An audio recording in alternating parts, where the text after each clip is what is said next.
Morning, girls. Good morning, good morning, good morning, good morning, good morning.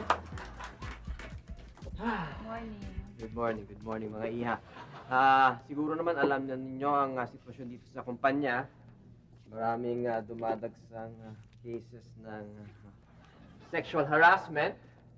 Kung kaya nandito ako ngayon para bigyan kayo ng isang lecture para malaman ninyo kung ano ang sexual harassment at kung anong dapat gawin kapag kayo ay hinaras sexually. Ako nga pala ang inyong lecturer na si Manny Akis.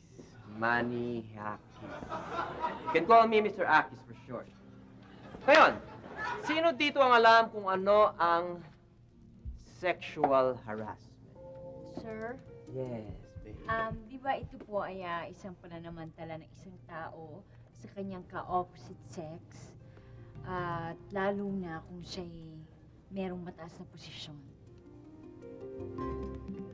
Great. Beautiful. That's great. That's great.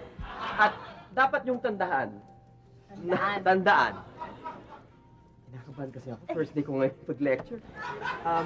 Na kapag kayo'y hinaras sexually, kailangan huwag kayo matakot.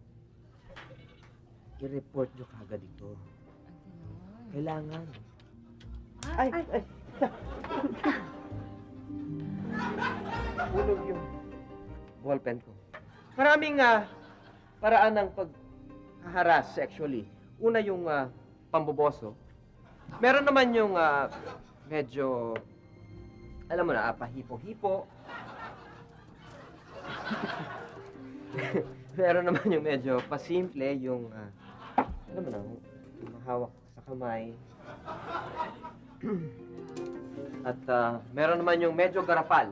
Yung bang wala nang pakundangan, yung bigla na lang humahalik. Hi!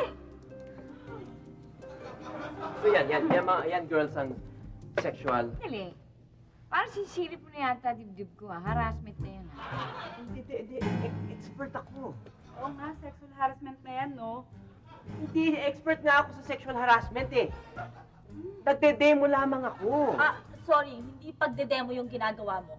Binabastos mo na kami. Hindi, professional ako. Hindi. Gusto ko lang malaman Hindi. ninyo kung anong sexual harassment. Ngayon naman, ituturo ko sa inyo kung ano ang inyong dapat gawin kapag kayo hinaras sexually.